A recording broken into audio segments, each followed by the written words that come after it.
नमस्कार दोस्तों, स्वागत है आपका आज के मुख्य समाचारों की वीडियो में। जी हां दोस्तों, यहां पर आपको देखने को मिलेगी सुबह से लेकर शाम तक की सारी बड़ी खबरें, मुख्य समाचार, ब्रेकिंग न्यूज अपडेट के रूप में।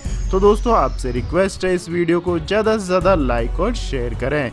तो दोस्तों, जानते हैं आज की पहली बड़ी खबर। किसान नेता राकेश टिकैत का बड़ा ऐलान, कहा पहले हमारे लोगों को करें रिहा, फिर होगी बातचीत।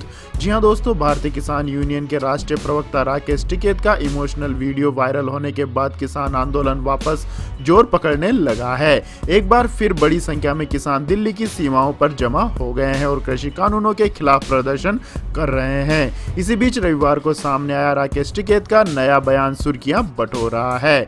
टिकैत ने कहा है कि यह आंदोलन महाभारत की तरह है, इसमें किसानों की जीत होगी। किसान अपनी पगड़ी को नीचे नहीं गिरने देंगे।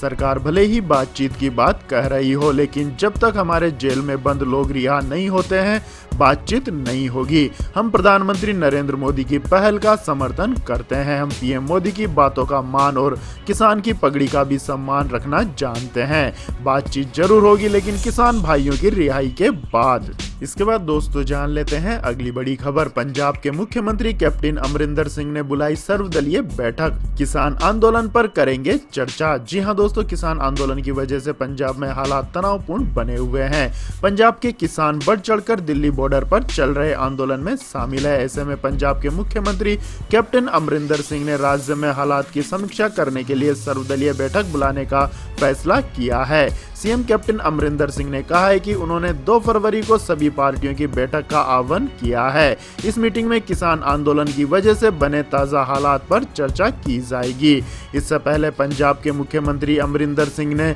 दिल्ली में 26 जनवरी को गणतंत्र दिवस के दिन ट्रैक्टर परेड के नाम पर हुई हिंसा के बाद पुलिस द्वारा किसान नेताओं के खिलाफ लुकआउट नोटिस जारी होने पर आपत्ति जताई थी। उन्होंने लुकआउट नोटिस गलत बताया है। इसके बाद दोस्तों, जान लेते हैं अगली बड़ी खबर। राजस्थान निकाय चुनाव के नतीजे घोषित, कांग्रेस के खाते में सबसे ज्यादा सीटें, बीजेपी नंबर 2 पर। जी हां दोस्तों, राजस्थान के 20 जिलों के 90 निकायों की 3334 सीटों के लिए हुए चुनाव के नतीजे घोषित कर दिए गए हैं। इन 90 निकायों में भारतीय जनता पार्टी को 24 पर पूर्ण बहुमत मिला है, जबकि कांग्रेस को 19 निकायों में पूर्ण बहुमत मिला है। 5 निकायों में दोनों पार्टियां बराबर पर रही और यहां निर्दलीय पूर्ण बहुमत में है। कई निकायों में निर्दलियों के सहारे कांग्रेस अपना नया पार लगाने में जुटी हुई है। बहरहाल राजस्थान में निकाय चुनाव में कुल 29 लाख मतदाता थे। इनमें से 22 लाख ने वोट डाले थे। इसमें से 7,85,282 वोट कांग्रेस को मिले, जबकि 7,65,363 वोट बीजेपी के खाते में आए और 6,87,219 वोट निर्दलीय उम्मीदवारों को मिले हैं। अगर 90 निकाय के कुल सीटों को देखें तो 1140 सीटों पर बीजेपी जीती है, जबकि कांग्रेस 1197 सीटों पर जीती है। निर्दलीय उम्मीदवारों के खाते में 693 सीटें गई है। इसके बाद दोस्तों, जान लेते हैं अगली बड़ी खबर। राहुल गांधी को दोबारा कांग्रेस अध्यक्ष बनाने की मांग, दिल्ली इकाई ने पारित किया प्रस्ताव।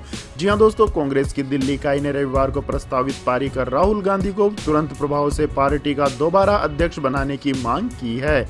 इसके बाद अन्य राज्यों से भी कांग्रेस इकाइयां ऐसे प्रस्ताव पारित कर राहुल की ताजपोशी की मांग कर रही है। कांग्रेस ने शीर्ष नेताओं की बैठक के बाद हाल ही में तय किया है कि जून में पार्टी अध्यक्ष का चुनाव होगा। यह पश्चिम बंगाल और तमिलनाडु में विधानसभा चुनाव के बाद होगा। राहुल गांधी ने वर्ष 2019 के आम चुनाव में पार्टी की करारी हार के बाद कांग्रेस अध्यक्ष पद से इस्तीफा दे दिया था। राहुल गांधी दोबारा अध्यक्ष न बनने पर अड़िग हैं। इसके बाद दोस्तों, जान लेते हैं अगली बड़ी खबर। युवाओं से पीएम नरेंद्र मोदी की अपील, स्वतंत्रता सेनानियों पर लिखे किताब, आजादी के नायकों के लिए यही होगी उत्तम श्रद्धांजलि।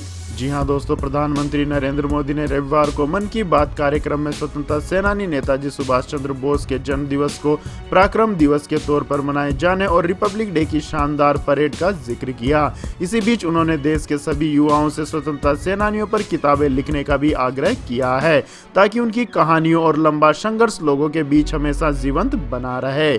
मन की बात कार्यक्रम में पीएम नरेंद्र मोदी ने कहा कि मैं सभी देशवासियों को और खासकर देश के युवा साथियों से अपील करना चाहता हूं कि आप देश के स्वतंत्रता सेनानियों की वीर कथाओं पर कुछ लिखें। आप अपने क्षेत्र के स्वतंत्रता संग्राम के दौर की वीरता की गाथाओं को लेकर किताबें लिखें।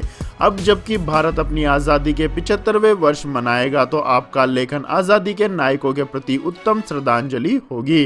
प्रधानमंत्री ने कहा कि भारत के हर हिस्से में, हर शहर, हर कस्बे और गांव में आजादी की जंग पूरी ताकत के साथ लड़ी गई थी। मातृभूमि के हर कोने में ऐसे महान सपूत और वीरांगनाओं ने जन्म लिया जिन्होंने राष्ट्र के लिए अपना जीवन न्योछावर कर दिया। इसके बाद दोस्तों जान लेते हैं अगली बड़ी खबर। आज से पूरी क्षमता के साथ खुल सकेंगे सिनेमाघर और थिएटर, जारी किया एसओपी। जी हां दोस्तों, केंद्रीय सूचना एवं प्रसारण मंत्री प्रकाश जावड़ेकर ने रविवार को कहा है कि 1 फरवरी से देश भर में सिनेमाघरों को कोरोना के सुरक्षा नियमों का पालन करते हुए 100% दर्शक क्षमता के साथ परिचालन की अनुमति होगी। सूचना एवं प्रसारण मंत्रालय द्वारा जारी नवीनतम मानक संचालन प्रक्रिया में आपस में पर्याप्त दूरी बनाकर रखना, अनिवार्य तौर पर मास्क लगाना, हर स्क्रीनिंग के बाद ऑडिटोरियम को सैनिटाइज करना आदि शामिल है।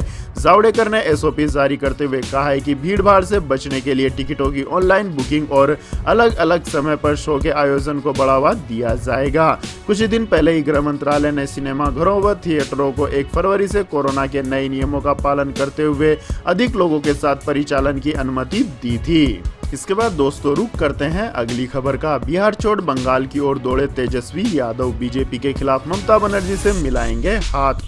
जी हां दोस्तों, बिहार की मुख्य विपक्षी पार्टी राष्ट्रीय जनता दल पश्चिम बंगाल में आगामी विधानसभा चुनाव में लड़ने के लिए सत्तारूढ़ तृणमूल कांग्रेस के साथ बातचीत कर रही है। राजद के प्रधान महासचिव अब्दुल बारी सिद्दीकी और राष्ट्रीय महासचिव श्याम रजक आज मुख्यमंत्री ममता बनर्जी की पार्टी के साथ गठबंधन पर बातचीत करेंगे। सिद्दीकी और रजक कोलकाता में बनर्जी से चर्चा करने से पहले उनकी पार्टी के नेताओं के साथ बैठक कर रहे हैं। राजद के प्रवक्ता मृत्युंजय तिवारी ने पटना से फोन पर बताया कि पार्टी बंगाल बिहार सीमा पर स्थित कुछ सीटों पर चुनाव लड़ने की संभावना तलाश रही है। हालांकि उन्हें उन सीटों की संख्या नहीं बताई जिन पर राजद चुनाव लड़ने की योजना बना रही है। आपकी जानकारी के लिए बता दें दोस्तों, पश्चिम बंगाल में अप्रैल मई में विधानसभा चुनाव हो सकते हैं। इसके बाद दोस्तों जान लेते हैं अगली बड़ी खबर। चाइना की कार्रवाई के डर से हजारों नागरिकों ने छोड़ा हांगकांग, पहुंचे यूनाइटेड किंगडम। जी हां दोस्तों, चीन ने पिछले साल 2020 में हांगकांग में सख्त राष्ट्रीय सुरक्षा कानून लागू किया, जिसका हांगकांग के लोगों ने खूब विरोध किया और प्रदर्शन किए, लेकिन चीन राष्ट्रीय सुरक्षा कानून हटाने के लिए सहमत नहीं हुआ। इसी के चलते हांगकांग के हजारों नागरिकों ने अपना देश छोड़ दिया और यूनाइटेड किंगडम पहुंच गए। आपको बता दें कि हांगकांग के नागरिकों को इस बात का डर है कि चीन उनके खिलाफ बदले की कार्रवाई करेगा। उन्हें लगता है कि चीन हांगकांग में लोकतंत्र की मांग के लिए प्रदर्शन का समर्थन करने वाले लोगों को सजा देगा। इसके अलावा दोस्तों, हांगकांग के कुछ अन्य नागरिकों का यह भी कहना है कि उनके जीवन और स्वतंत्रता पर चीन का अतिक्रमण अब हद से ज्यादा हो गया है, जिसे सहन करना बड़ा मुश्किल है। वे अपने बच्चों के अच्छे भविष्य के लिए हांगकांग छोड़कर विदेश में बसने के लिए मजबूर हैं। इनमें से ज्यादातर लोग हांगकांग लौटना ही नहीं चाहते हैं। इसके बाद दोस्तों जान लेते हैं अगली खबर। सर्दी के सितम से फिलहाल राहत नहीं, कोहरा और शीतलहर बढ़ाएंगी परेशानी। जी हां दोस्तों, उत्तर भारत में सर्दी का सितम जारी है। यूं तो माना जाता है कि 14 जनवरी यानी मकर संक्रांति के बाद ठंड पड़नी कम हो जाती है, लेकिन 31 जनवरी तक इस बार ऐसा नहीं हुआ और कड़ाके की ठंड जारी है। देश का उत्तरी हिस्सा अभी भी सर्दी की भीषण चपेट में आया हुआ है। राजधानी दिल्ली में खिलखिलाती धूप के साथ शीतलहर का भी प्रकोप जारी है। इसके अलावा दोस्तों, मौसम विज्ञान विभाग ने जानकारी दी है कि देश के उत्तरी और मध्य हिस्सों में शुष्क उत्तर पश्चिमी हवाओं का दौर अगले 2 दिन तक जारी रहेगा। इस वजह से दिल्ली, पंजाब, हरियाणा, राजस्थान, यूपी, बिहार और मध्य प्रदेश में सर्द हवाएं अगले 2 दिन तक लगातार सताती रहेंगी। इसके साथ ही दोस्तों, मौसम विभाग का कहना है कि अगले 2 दिन तक पश्चिमी उत्तर प्रदेश, पंजाब, हरियाणा, दिल्ली, चंडीगढ़, राजस्थान, पूर्वी उत्तर प्रदेश, उड़ीसा के कुछ हिस्सों में हल्के से घना कोहरा रह सकता है। इस दौरान विजिबिलिटी भी कम रहेगी। इसके साथ ही मौसम विभाग ने पूर्वानुमान लगाया है कि पूर्वी उत्तर प्रदेश, मध्य प्रदेश और बिहार के कुछ हिस्सों में अगले 2 से 3 दिन तक कड़ाके की ठंड पड़ सकती है। इसके बाद दोस्तों जानते हैं आज के पेट्रोल डीजल प्राइस टुडे। जी हां दोस्तों, सरकारी तेल कंपनियों ने पेट्रोल डीजल के भाव में आज भी कोई फेरबदल नहीं किया है, जिससे पिछले 3 दिनों से पेट्रोल डीजल के दाम स्थिर बने हुए हैं। लेकिन आपको बता दें कि देश में पेट्रोल और डीजल की कीमतों में रुक रुक कर लगातार इजाफा देखने को मिल रहा है। ईंधन की कीमतों में वृद्धि के कारण महंगाई भी बढ़ती है। फिलहाल के दिनों में पेट्रोल और डीजल की कीमतें देश में अपने उच्चतम स्तर पर पहुंच चुकी है। और बात करें देश की राजधानी दिल्ली की, तो दिल्ली में 1 लीटर पेट्रोल की कीमत 86 रुपए 30 पैसे और डीजल की कीमत 76 रुपए 48 पैसे है। इसके बाद दोस्तों जान लेते हैं अगली बड़ी खबर। असम के बीजेपी नेता हेमंत बिस्वा का विवादित बयान, कहा मियां मुस्लिम बीजेपी को नहीं देते हैं वोट। जी हां दोस्तों, असम में इस साल अप्रैल मई में विधानसभा चुनाव होने वाले हैं। विधानसभा चुनाव से पहले राज्य में सरगर्मियां तेज है। इसी बीच राज्य के मंत्री हेमंत बिस्वा शर्मा ने एक बार फिर विवादित बयान दिया है। हेमंत बिस्वा शर्मा ने कहा है कि मियां मुस्लिम हमें वोट नहीं देते हैं, मैं ये अनुभव के आधार पर कह रहा हूँ। उन्होंने हमें पंचायत और 2014 के लोकसभा चुनाव में वोट नहीं दिया था। बीजेपी को उन सीटों पर वोट नहीं मिलेगा जो मियां मुस्लिम हाथों में है, जबकि अन्य सीटें हमारी हैं। बिस्वा ने आगे कहा कि हालांकि हम उन सीटों पर अपने उम्मीदवारों को मैदान में उतारेंगे ताकि मियां मुस्लिम के साथ अपनी पहचान न रखने वाले लोगों को कमल या हाथी के लिए वोट करने का विकल्प मिल सके। इसके बाद दोस्तों जानते हैं अगली बड़ी खबर। यूएई में काम कर रहे लाखों भारतीयों को मिलेगी नागरिकता। जी हां दोस्तों, संयुक्त अरब इमारात में काम करने वाले लाखों भारतीयों के लिए एक अच्छी खबर है। यूएई ने शनिवार को घोषणा की है कि वे पेशेवर विदेशी नागरिकों को अपनी नागरिकता प्रदान करेगा। कोविड-19 महामारी के बीच अर्थव्यवस्था को उबारने के मद्देनजर यह कदम उठाया गया है।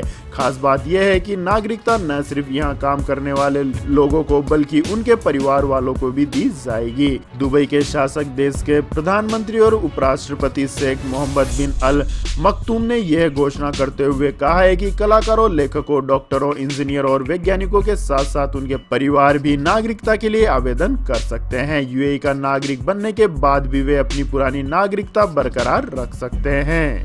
इसके बाद दोस्तों जान लेते हैं अगली बड़ी खबर। कर्ज में डूबे पाकिस्तान को मुफ्त मिलेगी भारतीय कोरोना वैक्सीन। 1.70 करोड़ डोज की होगी डिलीवरी। जी हाँ दोस्तों, देर से ही सही लेकिन पाकिस्तान में भी अब कोरोना टीकाकरण का रास्ता साफ होता जा रहा है।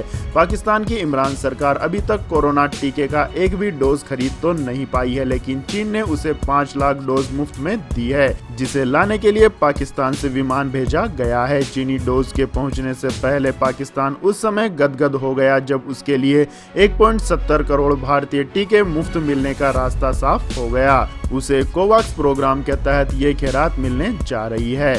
पाकिस्तान ने सबसे पहले ऑक्सफोर्ड एस्ट्राजेनेका और सीरम इंस्टीट्यूट ऑफ टेक्नोलॉजी की ओर से तैयार किए गए टीके कोविशील्ड को ही सबसे पहले आपातकालीन मंजूरी दी, लेकिन इमरान खान की सरकार के खजाने में ना तो इतने रुपए हैं कि वे टीके खरीद सके और ना ही इतनी हिम्मत है कि भारत सरकार से टीका मांग ले। हालांकि पाकिस्तान ने इसे बैकडोर से पाने की कोशिश के तहत राज्य सरकारों और निजी सेक्टर को खरीदने की छूट दे दी है। इसके बाद दोस्तों जान लेते हैं अगली बड़ी खबर। वीवो के इस 5G फोन की जोरदार बिक्री, पहली सेल के चंद मिनटों में बिक गया फोन।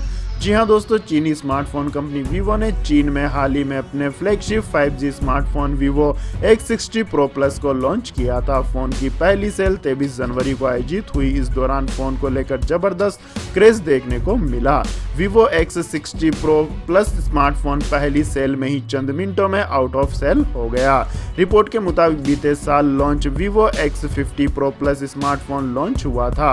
उस वक्त वीवो X50 Pro Plus को जितनी सेल मिली थी उसके मुकाबले वीवो X60 Pro Plus को पहली सेल में 370% से ज्यादा सेल मिली है। बात करें इस फोन की कीमत की तो यह 56,399 रुपए में मिल रहा है। वहीं फोन के 12 GB रैम और 256 GB स्टोरेज वेरिएंट की कीमत करीब 67,649 रुपए है। फोन को जल्द ही भारत में लॉन्च किया जाएगा। हालांकि अब तक फोन की लॉन्चिंग डेट का ऐलान नहीं किया गया है। तो यह थी दोस्तों आज की सभी महत्वपूर्ण बड़ी खबरें। और दोस्तों बारी आती है आज के माइंड के क्वेश्चन की, जिसका जवाब देकर आप बन सकते हैं एक शानदार उपहार के विजेता।